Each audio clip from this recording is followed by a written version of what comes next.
네, 여러분 안녕하십니까. 경제 역사 시사 타파 박상욱의 쓴소리입니다. 예, 이제 이어서 오늘 이제 정기 방송도 이제 금요일에 해야 되는데 오늘 이제 목요일날에 하게 됐습니다. 자, 이제 이번 주 내용은 원래 이번 주 2,560, 840 에너지 가격 부담에 따른 기업 실적 우려로 하락할 거다 했는데 이건 이제 맞췄는데 이게 의미가 없고, 어쨌든 경기 선행 지수 둔화와 함께 미국 장단기 금리차가 촉소돼요. 그래서 경기 침체 이슈가 부각됐죠. 그래서 투자 심리가 유축으로 하락세를 보이다가 미국 경제 지표 소비가 줄었음에도 견고한 모습을 좀 나타냈다 해서 5월 소매 판매가 예상과 달리 좀 전월 대비 좀 줄었어요. 0.23% 줄어서 고용지수도 14에서 19 정도로 양호한 모습을 보여서 이제 반등으로 이제 지금 들어섰죠. 국내 증시는 이제 전일 외국인 매도 많이 이제 다른 국가에 비해서 낙폭이 컸죠. 그래서 되돌림 유입으로 지금 기술주 중심으로 견고한 모습을 잠시나마 보일 것으로 생각합니다. 어쨌든 연준 기준금리가 중립금리를 넘어서 3.4에서 3.75%까지 범주가 올라갔다는 점은 중장기적으로 계속해서 증시 부담이 될 거예요. 자, 그럼 일단은 우호적으로 본다 그러면은 이번 이제 다음 주가 연준의 6월 짜인 스텝 재료 소멸 인식과 원달러 환율 급락 등에 힘입어 낙폭과 대주가 반등을 조금 더 할 거다 보시는 분은 이제 상방으로 보시면 되고, 나는 아니다, 중국의 부양 정책에 따른 경기 개선이 디커플링하고 대중 수출 관련 업종들이 주가에도 전혀 우호적인 영향을 미칠 가능성이 없다. 왜? 우리나라 인도태평양으로 갔기 때문에 지금 경제 성장률이 좀 떨어질 겁니다. 기존의 난방 정책을 계속해서 이어받아서 했으면은 경제 성장률이 더 유지가 됐을 텐데, 지금 윤석열 정권이 인도태평양을 했기 때문에 그 손해가 좀 있을 겁니다. 그래서 그 부분을 지금 경제 관료들이나 지금 증시 애들이 얘기를 안 하는데, 저는 그 부분이 경제 성장률이 떨어질 걸 보고 있습니다. 그래서 문재인 때보다는 조금 더 하락으로 봐야 될 거다, 이렇게 보시는 분은 중장기적으로 부정적으로 보시면 되고, 어쨌든 다음 주 이렇게 하방으로 보실 분은 이렇게 보시면 됩니다. 그러면은 이제 내용으로 들어가서, 그 전에 저는 다음 주 일단 반등 되돌림으로 돌아왔으니까 2520, 830으로 보겠습니다. 2520하고 830까지가 일시적 반등을 하고 다시 이제 오리무중으로 빠질 거다, 이렇게 봅니다. 자, 이제 내용 들어갑니다. 이제 내용은 미국 전월은 지금 이제 스펙이나 옵션 거래, 모아배 등이 이제 좀 급격하게 돌아섰고, S&P 500은 에너지 유틸리티 업종만 상승할 거로 보고, 예전에 다큰 버블로 이제 인상을 되는데 2002년 10월까지 나스닥 지수가 76% 하락했다는 점은 이제 미국 경제가 스태그플레이션으로 크게 타격을 받을 거라고 예상을 했었어요. 그리고 또 글로벌 중앙은행들도 미국 대통령 선거가 2024년에 열리죠, 내후년에. 그때 다시 금리를 인하할 거로 보고 있습니다. 그전에까지는 인상할 걸로 지금 보고 있습니다. 3.4%포인트까지 올라갔죠. 일단 기대 인플레이션 12개월이 6.6%로 집계가 돼요. 그리고 5년 기대 인플레이션 평균이 3.9%로 좀 높아요. 5년 기대 인플레이션이 3.9%라고요. 네. 그다음 유럽 입시비는 지금 7월에 첫 금리 인상을 25bp로 할 거예요. 충격이 매우 크면 안 되니까. 근데 모르겠어요. 이제 지네들도 50bp를 여지를 갖고 있기 때문에, 어쨌든 9월에도 인플레 전망이 유지되거나 악화되면 50bp를 한다고 얘기를 했기 때문에 25bp, 50bp 이렇게 할지 50, 50을 할지는 그때 가봐야 되겠습니다. 어쨌든 4월 이후에 장당의 금리 역전세가 두 번째 발생했죠. 지금 속도 대비 주기가 좀 더 짧아지고 있어요. 그래서 저는 일부 금리를 4%까지 올려야 잡힌다 하는데, 4%까지 올리면 뭐 미국이 재정하고 우리나라 뭐 가계부채는 뭐 사실상 무너진다고 봐야죠. 그렇지 않습니까? 한 4%면 그 견딜 수 있겠습니까? 지금 제가 볼 때는 초과 비상의 한계를 저는 4%로 보고, 밑으로 보고 있습니다. 지금 3%까지로 보고 있기 때문에 뭐 미국의 재정 부채나 우리나라 뭐 이자 부담 어떻게 하겠습니까? 부동산 가계 부채를 생각해야 되시기 때문에, 저번에 얘기한 우리나라 이 BS 기준이 외국에서 20%로 높게 보기 있기 때문에 위험합니다, 우리나라 가계 부채. 그래서 제가 이게 대출을 70% 80% 해주면 안 된다는 게 예전에 한번 했었어요. 돈 있는 놈한테만 50%만 해주고 돈 없는 놈들은 아예 해주면 안 돼요. 그 나중에 누가 책임질 거예요? 뭐 그 새끼들이 책임질 것도 아닌데. 그래서 그 점을 염두해야 됩니다. 이게 멍청하게 있다가 그냥 미국처럼 똑같이 올릴 건지 아닐 건지 이렇게 하지 말고 그걸 다 생각을 해서 정책을 해야 되는 거예요. 이게 무너지면 윤석열 정부가 끝이에요. 1년도 못 가서 그냥. 그걸 생각하고 해야 되는 거. 관료도 그게 똑똑한 놈을 왜 뽑는지를 아셔야 되는 거예요. 다 그냥 아무나 안 치는 게 아니에요. 그래서 그런 거 생각을 해야 됩니다. 지금 지지율 계속 떨어지고 있는 걸로 알고 있어요. 다 그거 보시고 생각해야 되는 게, 그래서 나라를 하나의 GDP를 생각하고 경제 전망을 하려면은 그 여러 가지 생각해서 다 선거에도 그 다 판단하셔야 되는 게 이게 있는 거예요. 누군 몰라서 뭐 안 하고 정하는 것도 아니고. 요새 놀러 다니고 그럴 때가 아니라는 거지. 공부를 해야 될 놈이 지금 놀러 다니면 되겠어요? 그 나라가 경제 성장률이 올라가겠어요? 오히려 유지도 하기도 힘들지. 유지라도 하려면은 강력한 정책 개선 의지를 계속해서 얘기를 해야 되는 거예요. 표방을 하고. 대통령을 아무나 하는 게 아닙니다. 어쨌든 지금의 이제 15일부터 이제 75pp를 했죠. 이제 그래서 이제 긴축 시장을 이제 며칠 후에는 이제 하게 됩니다. 그래서 충격 페니셀 여지가 아직 있는데, 일단 골드만삭스 내용은 경기 침체가 발생할 경우 200달러 수준의 EPS와 이제 PER의 14배 정도로 지금 보고 있어요. 이렇게까지만 보고 있는. 왜냐면 지금의 밸류가 좀 높거든. 그래서 아직 일부 잔여 페닉셀이 남아있는 걸로 보고 있습니다. 그래서 가이드를 3,600으로 지시를 했어요. 그리고 최고 3,150까지 보는 이제 기관들도 있습니다. 어쨌든 지금 희망사항은 딱 하나 있는 걸 얘기해 드린다면,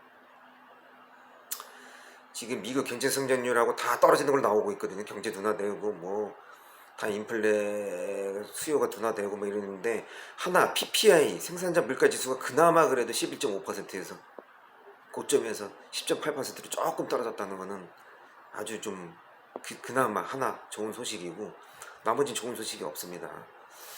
어쨌든 나스닥 기준으로 3월 8일부터 약세장을 선언했다고 본다면 역대 26번의 약세장이 있었는데 얘네가 페닉셀까지 소유 기간이 81일이었어요. 찾아보십시오. 그리고 S&P 500 기준으로 되돌림 구간에서 25%까지 떨어지는 걸로 진입을 하면 200주 이평선 터치 구간인데, 이게 페닉셀 터치 구간이라고 보시면 됩니다. 이게 비트코인으로 보면은 200주가 19,500달러예요. 19,500달러 터치해야 이제 비트코인도 페닉셀이 끝났다고 보시면 됩니다. 19,500달러 터치를 안 한 걸로 알고 있는데, 그러면 아직 가상화폐도 매물이 다 나온 게 아닙니다. 그렇게 보시면 됩니다. 어쨌든 지금 또 어쨌든 연준의 이 정책으로 지금 10bp가량 하락해서 10년물 국채물이 지금 3.3%까지 떨어졌는데, 이게 박스권 상승 기류로 가려면 2%대로 떨어져야 돼요. 일시적인 게 아니라 계속해서 2%를 유지를 해야 박스권으로 상승 기류가 되는데, 이게 여전히 변동성이 심하면은 상승 기류로 갈 수가 없어요. 일시적으로 반등할 수는 있어도. 그렇게 보시면 되고, 원달러 달러 인덱스 환율로 본다면 1,300원대로 가면은 다시 하락이고, 1,290원대 80원대에서 멈추면은 약간 박스권 상승 일시적인 기류는 있을 수는 있어요.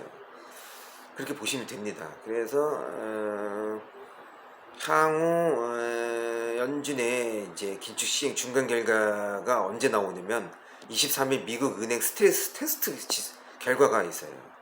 여기서 안 좋은 징후나 기사들이 쏟아지면은 이때 페니셀이 저는 오지 않을까. 마지막 그 2380, 진짜 우리나라는 2400, 쟤네 나라는 S&P 기준으로 3600이 이때 한번 무너지지 않을까. 아니 그 좋은 기사가 나오면 우리 견딜만 하다, 유지할 만하다는 은행 스트레스 지수가 나온다면은 당분간 박스권 상승 기류로 다시 돌아설 수도 있어요. 그렇게 보시면 됩니다. 만약 6월 23일 날에 벌어지지 않고 좀 지나서 7월 실적 발표 빅테크 지수들이 마이크로소프트나 애플이 이제 무너지는 게 나오면, 부러지는 게 나오면 그날 전후에서 잔여 항복 예측을 한번 제가 개인적으로 해보겠습니다. 그렇게 여러분들도 확률적으로 보셔야 됩니다. 에이씨야 이제 여기서 뭐 더 가겠지 이렇게만 볼 수도 없어요. 그래서 저는 확률적으로 얘기해 드리는 겁니다. 그래서 미국의 피닉셀 시그널 지표 5가지를 제가 얘기해 드릴게요. 첫 번째, 빅스 지수가 40을 넘어야 돼요. 근데 아직 35밖에 안 찍었죠. 그 다음에 푸콜 비율이 1.4배 이상을 찍어야 돼요. 근데 지금 1.35배 미만으로 찍었어요. 그리고 200일선 이상으로 지금 전체 S&P 종목의 10% 미만인 종목이 많아야 돼요. 미만이어야 돼요. 다. 근데 지금 걸쳐 있어요. 전체 10% 미만인 게. 그 다음에 S&P 거래량이 200억 주가 나와야 되는데 지금 150억 주밖에 안 나와가지고.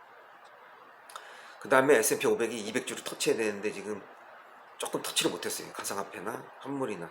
그래서 조금 더 피닉셀이 여지가 있다. 이렇게 보시면 됩니다. 그리고 이제 오늘의 주제는 이제 본방송의 주제가 영국의 삼각무역과 자유주의 태동을 제가 간단하게 얘기해 드리겠습니다. 자, 이제 얘기는 다 끝났고요.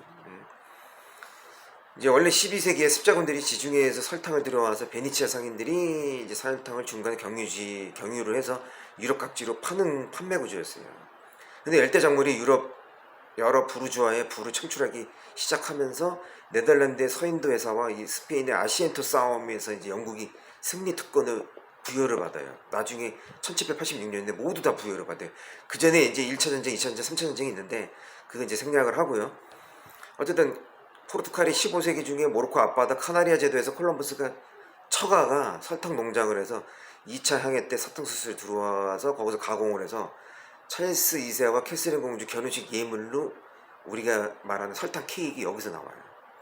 그래서 엔딩 케이크가 여기서 유행을 트렌드를 거치면서 그때부터 설탕 소비량이 유럽이 엄청나게 늘어납니다. 특히 영국이 프랑스의 8배까지 급증을 해요. 그래서 이제 대서양 노예 무역이 이제 점점 더 필요해지는데 영국 왕실이 왕리 아프리카 회사를 설립을 했었는데 스페인 왕위계선 전쟁에서 프랑스를 꺾고 위트레흐트 조약을 맺어요.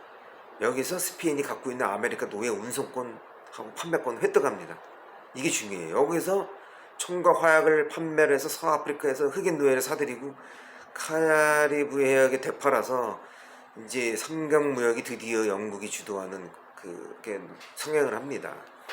그래서 영국의 브리스톨, 리버풀이 5만도 안 되는 도시가 이제 30만 명으로 이제 대도시로 성장하는 계기가 되죠. 그래서 서인도 회사를 통해서 무역이 축적되고 삼각무역을 통해서 자본이 축적되는데 이래서 이 자본들이 조선업, 철강, 중공업, 이제 보험업으로 발달합니다. 이 보험업이 노예들 때문에 생긴 거예요. 흑인 노예들 때문에. 물론 역사는 그리스 솔론으로 돌아가야 돼요. 그때 생겼어요. 보험업, 무역업, 환무역, 외환무역 그때 생겼는데 어쨌든 영국이 이때 이제 보험하고 은행업이 이제 생기게 되는 겁니다. 그래서 국력을 진질시킬 목적으로 국민경제에 대한 정부의 규제와 통제를 이때 강하게 해요. 이걸 중상주의 무역이라고 그래요.